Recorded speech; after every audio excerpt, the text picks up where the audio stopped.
Many of you have got in touch asking about tarot cards. Most people associate them with fortune telling, with divination. But those who have studied the occult know there's a far deeper significance to them. In fact, they are keys to the mystery tradition. It is said that when the time came for the esoteric tradition to be reintroduced into the West,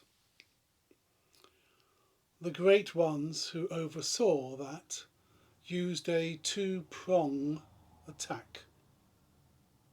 In both cases, they used, with permission of course, nomadic people whose sages still retained the wisdom tradition. One of these, of course, was the Jewish people. Now, of course, one isn't saying that all Jewish people at the time understood the Kabbalah or even knew the word. Not even all rabbis, but there were sages in that diaspora, and they brought that system into Europe when they came. But also another branch of nomadic people, the Romani, the Rom, or Gypsies as they used to be called. They came in and they brought with them the cards, the 22 major cards, and then the 4 minor suits. The minor suits survive in the modern playing card deck, except that tarot has 4 court cards in each suit, whereas playing cards only have 3. But the addition in tarot is the 22 major arcana. Arcana is a Greek word meaning mystery, and it means that they are the 22 keys to the Hermetic tradition. And these are associated with the same tree of life that Kabbalistic rabbis brought in, because these 22 cards belong to each of the 22 paths that connect the various spheres that you can see on the tree behind. The reason for this two-pronged attack is the same as any wise general does in a campaign. The purpose is that should one approach fail, the other one still stands a chance. In a certain sense, the one via the Rom was more subtle inasmuch as, although they suffered persecution, it probably wasn't to the same extent as the Jews of the time did, and because they didn't settle and moved around, they were harder to pin down by political authorities. But more important is that if the inquisitors broke into a gypsy caravan and there was some old gypsy sage and some young student, and he had 10 cards laid on the table in front of him, well, the muggles thought they're playing cards. Whereas, of course, you can lay out the entire tree, because even the 4 minors will be for each of the 4 worlds of the Kabbalah, and therefore even the minor arcana also have their use. So what I'm going to do now quickly is to take one of the major cards and speak about it from the esoteric point of view. As some of you know, I've written extensively on this, and there are courses available, but you'll hear from those probably in due course. I'm just trying to get across to you to show you the depth of it. So I've taken the very first card, even though it's numbered 0. And even the word zero here is a Kabbalistic pun, zero meaning ein, no thing, which also means everything. So this is the great card of which all others are manifestations. Nowadays it's called the Fool, but it's based upon the saying, the wisdom of the sages is foolishness to ordinary folk. And the old title of this card wasn't the Fool, the old title was the Alchemist, because the no thing is the great quintessence of alchemy. So in these cards you expect these symbols to speak to these things. And those of you who've studied alchemy and other aspects of the esoteric know that it's all about using the correct images into your consciousness, making them part of your imagination so that you can then use them and bring about change. So first, if we look at this card, you'll notice the Fool is standing on the top of a cliff top, and the impression is that there's a big drop in front of him. Behind him there are 9 mountain peaks. This is because each mountain represents one of the enormous measurements of time, what in the East are called kalpas, the great aeons. In other words, that there have been vast epochs of time before in which the life power expressed itself. These epochs aren't blind repetitions, it's when the life force brings about new expressions of itself that have never appeared before, and the Fool represents the beginning of a new kalpa, of a new aeon, in this case the aeon that you and I currently live in. The Fool is looking up into the distance.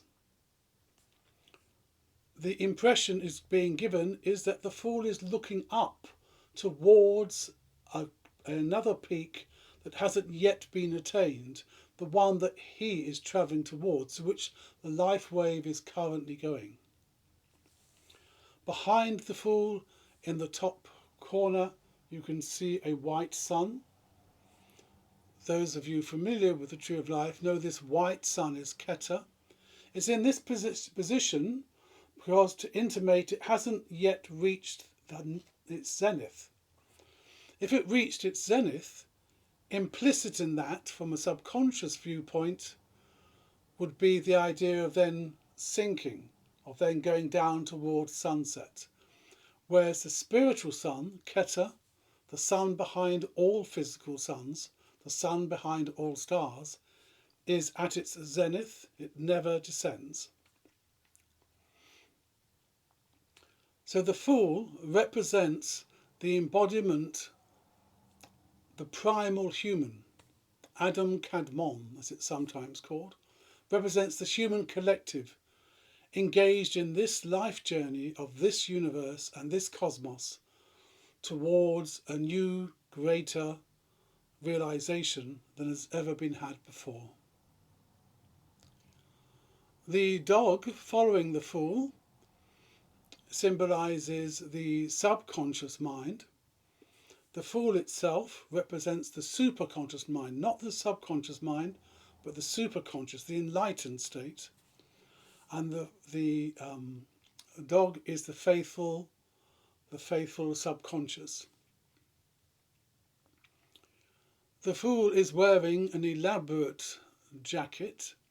It is black, and on it you might be able to see, if not you need to look online, that there are 10 wheels ornamenting the jacket, yellow wheels with red spokes, each one representing one of the 10 Sephirot. The belt around the tunic, the details can't be seen clearly, but tradition says that they represent the 12 signs of the zodiac. In other words, the wheel of time. regarded in some senses as one of the most profound symbols in the mythos. The fool is wearing a laurel wreath. In Greek and Roman times, a person who showed excellence, whether they had won in sports or competitions, but also it was awarded for plays and for artistic merit. But it's a sign of victory. And so this is around the head of the fool to show he has sought and has overcome. I should correct myself actually, I keep saying he. The other thing about the fool is in fact androgynous. It's the alchemical hermaphrodite, neither male nor female, yet both, and yet transcendent to both. Of great interest is the staff being carried by the fool. This is a deep alchemical symbol. The staff is black to represent the spinal column. In Eastern Yoga, that column, Sushumna, is likened to the darkness of quintessence, which is the same darkness that makes the black velvet of the tunic of the fool. And at the top of the staff hangs a red pouch, and again you may not be able to see it clearly, but you can see online, and the pouch is ornamented with an all-seeing eye on the flap. There are 10 stitches, one for each of the Sephirot, and there is an eagle. The eagle is a symbol of Jupiter, which in astrology and mythology is the sign of wealth. So the fool carries, this is all the treasures, everything the fool has learnt in the previous days, cosmic days, still is available to the fool now, and yet he carries it lightly to show he's not weighed down by the treasures. There are things that help him in his journey. The eagle also represents the sublimation of the sacred fire, because of course, as I've said, the staff can also be seen as the spinal column. So this is the transmutation from the base of the spine to the top. So the golden disc at the top of the staff is also a symbol for the philosopher's stone.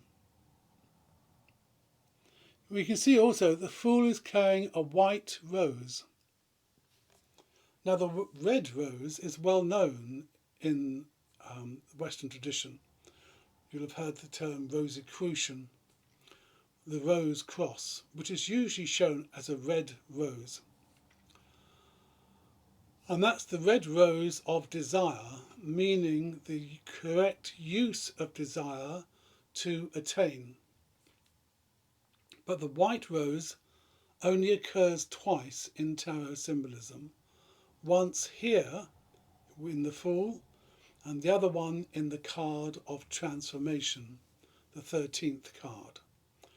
The white rose represents divine desire, very similar to the one where you see in Dante's the great white rose, the fadeless rose of creation. And this is because, in another sense, the Fool isn't just incarnate humanity. It is at this stage what incarnate humanity is destined to become, an enlightened human, a Christos, a Buddha. People don't realise that the divine intention for humanity isn't for them to become a Stone Age human, or a medieval human, or an ancient Egyptian. It's not even to become a 20th century person. In the same way, if you know how to create thought forms, you always create the end result. So the Creator, so the Absolute does the same.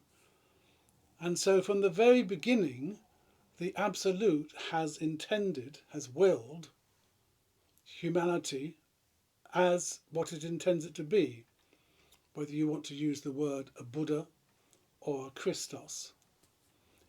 Enlightened humanity is the purpose of creation. No other stage is complete. Finally, I draw your attention to, at the very top of the laurel wreath being worn by the fool, is a red feather. This red feather is held to be the red wing feather of the great eagle. It's from the saying, "They that trust in the Lord shall renew their strength. They shall rise up as eagles." It means that the alchemist has reached this eminence through mastery of the fiery power, through mastery of the Kundalini, which is the secret power used in alchemy, which is why, as I said, sometimes this card is called the Alchemist. So I hope these few thoughts may be of some help to you. Please let me know. Write in to Benjamin if you'd like more of this kind of thing on this topic. You realise, of course, there's so much that in the wisdom tradition, so I wouldn't like to waste your time on topics that are of no interest to you. But this is just offered for your consideration.